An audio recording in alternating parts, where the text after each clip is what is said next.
कहानी की शुरुआत पृथ्वी के उस समय से होती है जब धरती के पर्यावरण को हुए भयानक नुकसान की वजह से पूरी दुनिया पर एक नया हिमयुग छा जाता है। लगातार बर्फ गिरने लगती है और हालात इतने खराब हो जाते हैं कि इंसानों को जिंदा रहने के लिए जमीन के नीचे बने शेल्टर्स में शरण लेनी पड़ती है। ऐसे ही एक दुर्लभ बचे हुए शेल्टर में अचानक अलार्म बजने लगता है और डर से भरी चीखें गूंज उठती हैं। दो घबराए हुए लोग गलियारे में जान बचाकर भाग रहे होते हैं क्योंकि कोई खतरनाक चीज उनका पीछा कर रही होती है। वे किसी तरह एक दरवाजे तक पहुंचते हैं, लेकिन बदकिस्मती से दरवाजा बंद होता है और वही उनका अंत हो जाता है क्योंकि उनका शिकारी उन्हें बेरहमी से मार देता है। उसी समय एक दूसरे शेल्टर में सैम बाहर सैटेलाइट डिश ठीक कर रहा होता है। तभी वह देखता है कि मैसन एक बीमार आदमी को शेल्टर से बाहर निकाल रहा है। वह आदमी गिड़गिड़ाकर एक दिन और मांगता है ताकि वह ठीक हो सके, लेकिन मैसन को लगता है कि वे पहले ही बहुत ज्यादा संसाधन बर्बाद कर चुके हैं। वह बिल्कुल भी दया नहीं दिखाता और बाकी लोगों को डराने के लिए उनमें से एक को मार देता है, यह कहकर कि वह सब कुछ समूह की सुरक्षा के लिए कर रहा है। सैम उसे रोकने की कोशिश करता है, लेकिन उसकी कोशिश बेकार जाती है। बाद में जब सैम अंदर लौटता है तो पता चलता है कि यहाँ बचे हुए लोग मामूली सर्दी से भी डरते हैं क्योंकि पिछली बार जब फ्लू फैला था तो 7 दिन से भी कम समय में 20 लोग मारे गए थे। तभी उनके लीडर ब्रिग्स ने सख्त नियम बनाया था कि जो भी बीमार पड़ेगा उसे क्वारंटीन में रखा जाएगा और अगर वह ठीक नहीं हुआ तो उसके पास सिर्फ 2 रास्ते होंगे, या तो गोली या फिर बर्फीले तूफान में अकेले मौत की ओर चलना होगा। यहाँ रहने वाले लोग एक दूसरे की मदद करने की कोशिश करते हैं और बीज बोकर खेती भी करते हैं, लेकिन अब वे सैकड़ों की संख्या में नहीं बचे हैं क्योंकि खाना तेजी से खत्म हो रहा है। इसी बीच एक अफवाह भी फैली हुई है कि कहीं कोई गर्म और सुरक्षित जगह मौजूद है, लेकिन सैम इस कहानी पर भरोसा नहीं करता। वह ब्रिग्स से जाकर मैसन की बेरहमी की शिकायत करता है, जिस पर ब्रिग्स गुस्सा तो होता है, लेकिन उससे पहले उसे एक और गंभीर समस्या सुलझानी होती है। कम्युनिकेशन रूम में कूपर बताता है कि कॉलोनी 5 से एक संकट का सिग्नल मिला है, लेकिन किसी से संपर्क नहीं हो पा रहा। ब्रिग्स तुरंत इमरजेंसी मीटिंग बुलाता है। इसी दौरान सैम विक्टर से मिलता है जो जानवरों की देखभाल करता है, लेकिन वह बताता है कि खरगोशों की नई खेप मरी हुई पैदा हुई है और जो बचे हैं उनमें से सिर्फ एक मादा है जिसे बाकी खरगोश स्वीकार नहीं कर रहे। उधर ब्रिग्स मैसन से उसके किए पर सवाल करता है, लेकिन मैसन अब भी अपने फैसले को सही ठहराता है। बाद में सैम अपनी गर्लफ्रेंड काई से मिलता है जो उसे जानवरों के लिए प्रोटीन बॉल्स देती है और बताती है कि वह अब भी बर्फ के नीचे छिपी किसी जलवायु नियंत्रण तकनीक की तलाश में लगी हुई है। कुछ देर बाद मीटिंग होती है जहां ब्रिग्स सबको कॉलोनी 5 की स्थिति बताकर वहां जाने का फैसला करता है। मैसन इसका विरोध करता है, लेकिन उसकी बात अनसुनी कर दी जाती है। ब्रिग्स एक टीम बनाता है। सैम और ग्रेन भी साथ जाने के लिए तैयार हो जाते हैं, जबकि काई को कॉलोनी की जिम्मेदारी सौंप दी जाती है। उनके जाने के बाद जैसे ही डेक्स्टर की पत्नी छींकती है तो पूरा माहौल डर से भर जाता है और उसे अलग कर दिया जाता है। इसी उथल पुथल के बीच सैम एक भयानक सपना देखता है जिसमें वह अपनी माँ को बर्फीले तूफान में मरता हुआ देखता है। काई उसे संभालती है और समझाती है कि इसमें उसकी कोई गलती नहीं थी।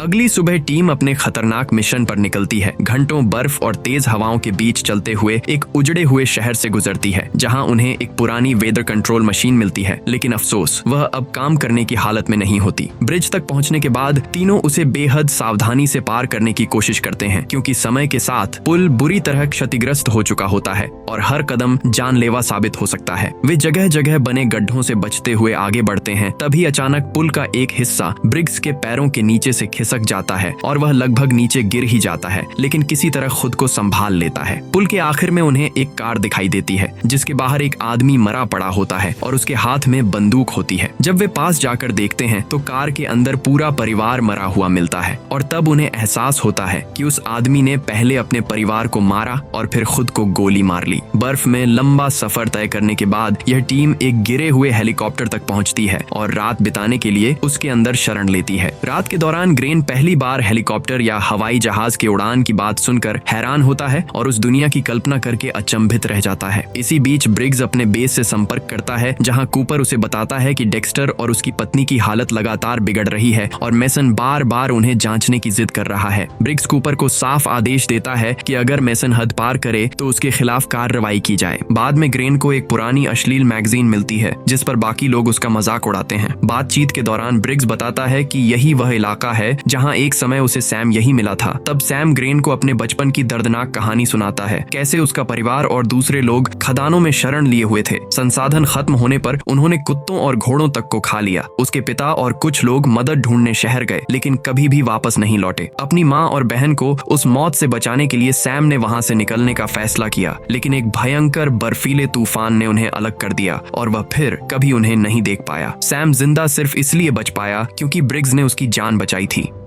अगली सुबह आखिरकार वे कॉलोनी 5 पहुंचते हैं और मुख्य दरवाजे पर खून देखकर सन्न रह जाते हैं। अंदर जाने पर जली हुई बदबू महसूस होती है और नीचे उतरते ही साफ हो जाता है कि यह वही गलियारा है जो शुरुआत में दिखाया गया था। कॉलोनी में लगभग 50 लोग होने चाहिए थे, लेकिन वहां कोई भी उन्हें लेने नहीं आता, जो हालात को और डरावना बना देता है। ब्रिग्स एहतियात के तौर पर ग्रेन को एक बंदूक देता है और तीनों आगे बढ़ते हैं। हर गलियारे में खून और तबाही फैली होती है। जब वे लगभग यह मान लेते हैं कि सब मर चुके हैं, तभी एक बंद कमरे से आवाज आती है। सैम दरवाजा खोलता है और अंदर एक आदमी गिरा हुआ मिलता है जो डर के मारे चिल्लाने लगता है। उसका नाम लेलैंड होता है। उसे शांत करने के बाद वह बताता है कि वह कई दिनों से यहाँ फंसा हुआ है और नहीं जानता कि कोई और जिंदा है या नहीं। वह उन्हें एक रिकॉर्डेड मैसेज भी दिखाता है जिसमें बर्फ से दूर इलाके में रहने वाला एक आदमी बताता है कि उन्होंने मौसम बदलने वाली मशीन को ठीक कर लिया है और अब उनके पास उपजाऊ जमीन है, बस उन्हें बीजों की जरूरत है। संदेश अधूरा रह जाता है, लेकिन इससे उम्मीद की एक किरण जागती है। लेलैंड बताता है कि उन्होंने उस सिग्नल का पीछा करने के लिए एक टीम भेजी थी, लेकिन उससे पहले ही कोई भयानक चीज उन्हें ढूंढती हुई कॉलोनी तक आ पहुंची। सैम जब उससे उस जगह को नक्शे पर दिखाने को कहता है तो ब्रिग्स उसे साथ चलने को कहता है, लेकिन डर के मारे लेलैंड मना कर देता है और यह भी स्वीकार करता है कि जो आवाज उन्होंने सुनी थी वह उसकी नहीं थी। यह सुनकर माहौल और भी सिहरन भरा हो जाता है। फिर कुछ सामान इकट्ठा करके जब वे आगे बढ़ते हैं तो अजीब आवाजें तेज होती जाती हैं और अचानक मशालों की रोशनी में एक भयानक सच्चाई सामने आती है। लाशों के बीच कुछ लोग मरे हुए इंसान के शरीर को काट काट कर खा रहे होते हैं। एक कसाई जैसा आदमी उन पर झपटता है, लेकिन सैम उसे गोली मार देता है। गोली की आवाज से और भी नरभक्षी जाग उठते हैं और उनका सरदार दहाड़ते हुए हमला कर देता है। सैम और ब्रिग्स किसी तरह लड़ते हुए आगे बढ़ते हैं। ब्रिग्स डायनामाइट फेंककर उन्हें रोकने की कोशिश करता है, लेकिन इसी अफरा तफरी में ग्रेन अलग हो जाता है और नरभक्षियों के हाथों मारा जाता है। सैम और ब्रिग्स उसे बचाने की पूरी कोशिश करते हैं। वे कई हमलावरों को मार गिराते हैं, लेकिन तब तक बहुत देर हो चुकी होती है। उन्हें शोक मनाने का भी समय नहीं मिलता और दोनों सीढ़ियां चढ़ते हुए एक और अनजाने खतरे की ओर आगे बढ़ने को मजबूर हो जाते हैं। सैम आगे बढ़ते हुए एक नरभक्षी को गोली मारता है और भागने लगता है, लेकिन तभी उसकी गोलियां खत्म हो जाती हैं। हालात बिगड़ते देख ब्रिग्स नरभक्षियों का रास्ता रोकने के लिए सीढ़ियों को तोड़ देता है, लेकिन वहां पहले से मौजूद एक नरभक्षी से उसका आमना सामना हो जाता है। ब्रिग्स उससे हाथापाई करता है और काफी मेहनत के बाद उसे गोली मार देता है। थोड़ी ही देर में बाकी नरभक्षी वहां पहुंच जाते हैं और देखते हैं कि ब्रिग्स ने क्या किया है, जिससे उनका सरदार गुस्से में आ जाता है। वहां से निकलते वक्त ब्रिग्स प्रवेश द्वार पर डायनामाइट फेंक देता है, जिससे टावर में विस्फोट हो जाता है और कॉलोनी बंद हो जाती है।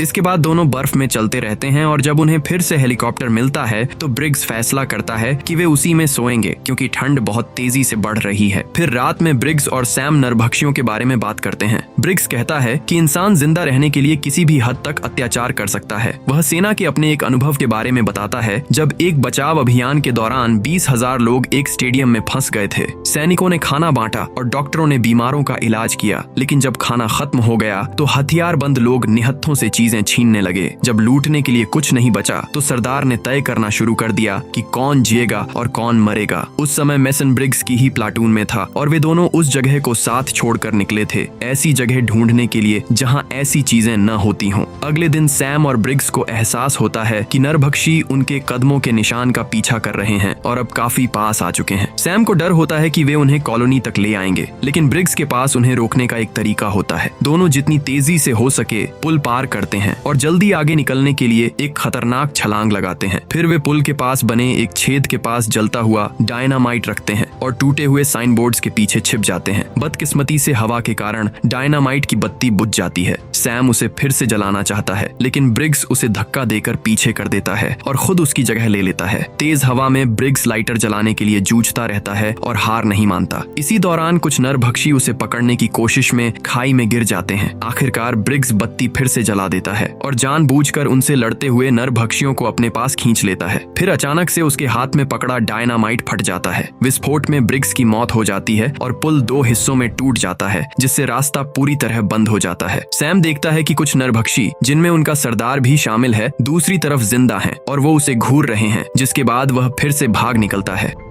उसी समय आउटपोस्ट में मैसन डेक्स्टर और उसकी पत्नी को उनकी दया की गुहारों को अनदेखा करते हुए बाहर घसीटता है और डेक्स्टर की पत्नी को गोली मार देता है। जब वह डेक्स्टर को मारने ही वाला होता है, तभी काई वहां पहुंचती है और उसे बंदूक दिखाकर रुकने को कहती है। दोनों के बीच इस बात पर बहस होने लगती है कि कॉलोनी का नेतृत्व कौन करेगा। तभी सैम की मदद की पुकार उनकी बातचीत को रोक देती है। इस मौके का फायदा उठाकर डेक्स्टर भाग जाता है और काई जल्दी से देखने जाती है कि सैम के साथ क्या हुआ है। ठंड के कारण सैम बेहोश हो जाता है। थोड़ी देर बाद मैसन वहां पहुंचता है और काई को मारकर गिरा देता है। फिर कुछ घंटों बाद सैम आउटपोस्ट के अंदर होश में आता है और विक्टर को उसके बेटे की मौत की दुखद खबर देता है। तभी मैसन आता है। वह सैम को बिस्तर से हथकड़ी लगा देता है और कहता है कि अब कमान बदल चुकी है। वह दावा करता है कि यह सब जिंदा रहने के लिए किया जा रहा है। राशन 50% कम कर दिए जाएंगे। बीमारी के लक्षण दिखाने वाले किसी भी व्यक्ति की तुरंत जांच होगी और जो काम नहीं करना चाहेगा उसे खाना नहीं मिलेगा। सैम मैसन को पूरी घटना बताता है और जोर देकर कहता है कि नरभक्षियों के उन्हें ढूंढने से पहले सबको वहां से निकल जाना चाहिए। साथ ही उस गर्म जगह के बारे में भी बताता है जो उसने वीडियो में देखी थी। लेकिन मैसन उस पर भरोसा नहीं करता और कमरे से बाहर निकल जाता है। वह जाते समय सबको अपने साथ ले जाता है। मैसन के जाने के बाद एक छोटा लड़का कबूल करता है कि उसने हथकड़ी की चाबियां चुरा ली थीं और चुपचाप सैम को दे देता है। बाहर मैसन और विक्टर निगरानी रखते हैं कि कोई पास तो नहीं आ रहा, लेकिन सब शांत रहता है। विक्टर कहता है कि सैम आमतौर पर कहानियां नहीं बनाता, इसलिए उन्हें किसी संभावित हमले के लिए तैयार रहना चाहिए। वे सुरक्षा कैमरे देखने का फैसला करते हैं, लेकिन तभी एक और कॉलोनिस्ट आकर बताता है कि सैम भाग चुका है।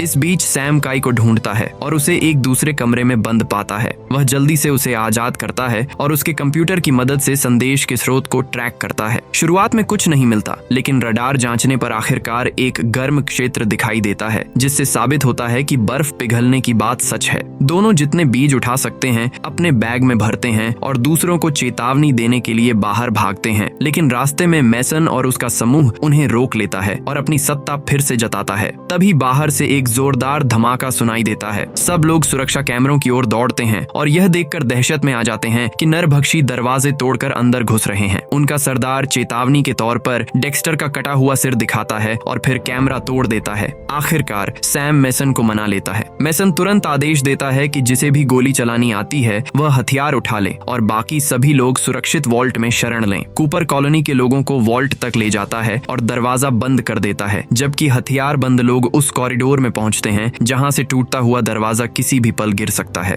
तभी अचानक लाइटें बुझ जाती हैं और जब दोबारा जलती हैं तो दरवाजा खुला हुआ मिलता है, लेकिन वहां कोई नहीं होता। पूरे शेल्टर में अजीब अजीब आवाजें गूंजने लगती हैं और तभी हैरान करने वाली बात नजर आती है। एक नरभक्षी अचानक डक्ट से निकलकर सीधे कूपर के सामने आ जाता है। कूपर पलटवार करता है, लेकिन नरभक्षी उसे जमीन पर पटक देता है और वॉल्ट की तरफ दौड़ पड़ता है। गनीमत रहती है कि कॉलोनी के लोग समय रहते दरवाजा बंद कर लेते हैं।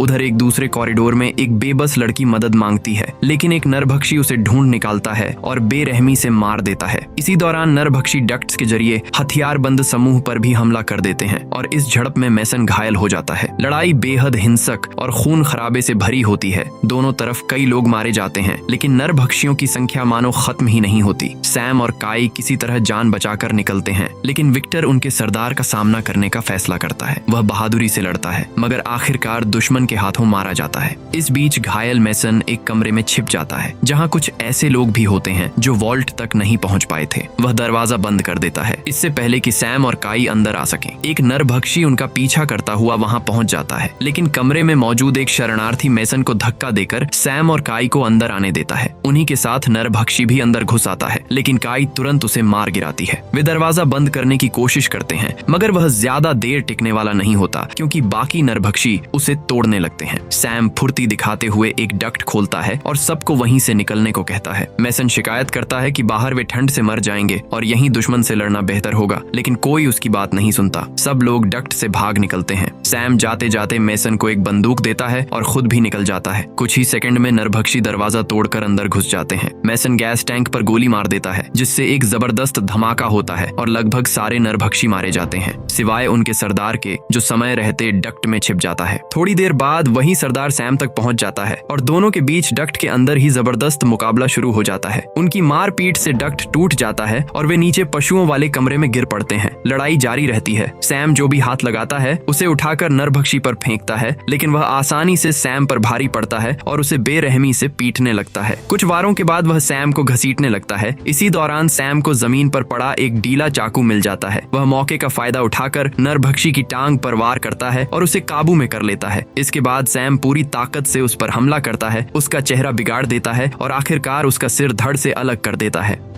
सैम भागने की कोशिश करता है, लेकिन बाहर कॉरिडोर आग की लपटों से भरा होता है। उधर काई और बाकी बचे हुए लोग डक्ट से बाहर निकलते हैं और देखते हैं कि उनका घर जल रहा है। थोड़ी देर बाद सैम भी बाहर आ जाता है और सबको याद दिलाता है कि अब उन्हें उस गर्म जगह को ढूंढना होगा जिसका जिक्र मैसेज में किया गया था। इसके बाद यह छोटा सा समूह बर्फ से ढकी वीरान दुनिया में एक नए घर की तलाश में आगे बढ़ता चला जाता है और इसी के साथ यह कहानी यहीं खत्म हो जाती है। अगर आपको यह कहानी पसंद आई हो तो वीडियो को लाइक और चैनल को सब्सक्राइब जरूर करें। इससे हमें और नई अनोखी और रोचक कहानियां लाने के लिए मोटिवेशन मिलती है।